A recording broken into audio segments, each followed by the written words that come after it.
Those Vegas Golden Knights. A year after winning the Cup, they get outed in 7 games by Dallas in round 1. And after that deadline where they caused quite a stir by acquiring... Yeah, I thought it would have been Vegas versus the Panthers again. Like, seriously. But no. Earl, Hannafin, and Mantha while having Mark Stone on LTIR, who came back just in time for the playoffs. You had a feeling there was going to be some signature Golden Knights cutthroat change. You just didn't know exactly what. Well, we got our answer. One of the most beloved Golden Knights in franchise history, one of the last remaining original Golden Misfits, and the team's leading scorer is going to be wearing another jersey come the fall. Now, Marchessault originally came out and said that there wasn't a decent offer on the table and that he doesn't think that Vegas tried their best to keep him, but also mentioned that the amount of money offered by Vegas was the same as Nashville, but the contract was structured differently. Either way you slice it, whoever you want to blame, the fact is he's on a different team now. They also lost Chandler Stevenson to a monster deal in Seattle. He was a key contributor to this team the past few years. They also lost William Carrier, another original misfit, to Carolina. That's a super underrated loss. That guy provided a ton of value for this team. Michael Amadio is now a send. Paul Cotter went to New Jersey in the Alexander Holtz trade. We'll get to that in a minute. And Logan Thompson requested a trade out of Vegas and got his wish just ahead of an autograph session in Vegas, which he still honored after the trade, which was a really cool thing to do. Good on him for that. So it was a massive offseason of change for Vegas. The only original misfits left are William Karlsson, Shea Theodore, and technically Zach Whitecloud. This lineup's looking very different heading into this season. Up front, it's clear this team's going to belong to Eichel, Stone, and Hurdle. And of course, Karlsson's going to be hanging around there. Wild Bill's a fitting nickname because there's some wild variance. Is he going to get you 30 goals or 14 goals? The Golden Knights, beginning of their years from 2018 to 2023, those were their days. But after 2023, their decade shall end because they left the playoffs in a must in the first round.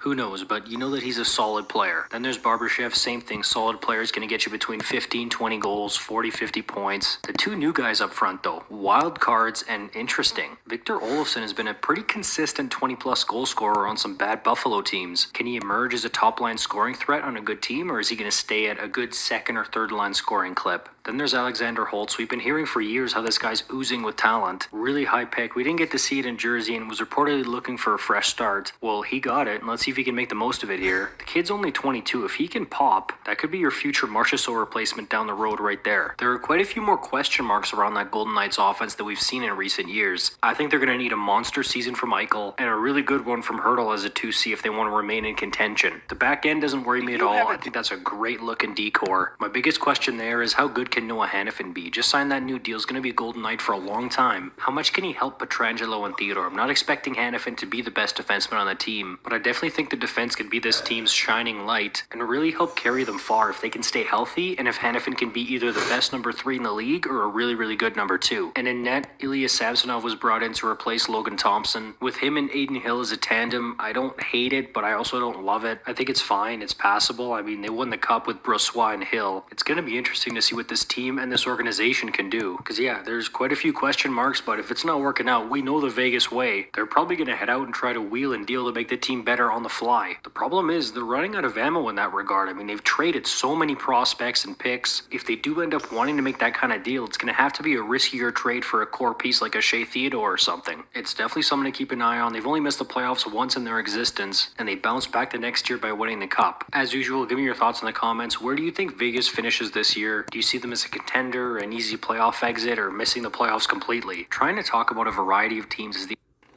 Vegas is a team that's going to slip and fall and miss the playoffs. That's what they're going to do this season.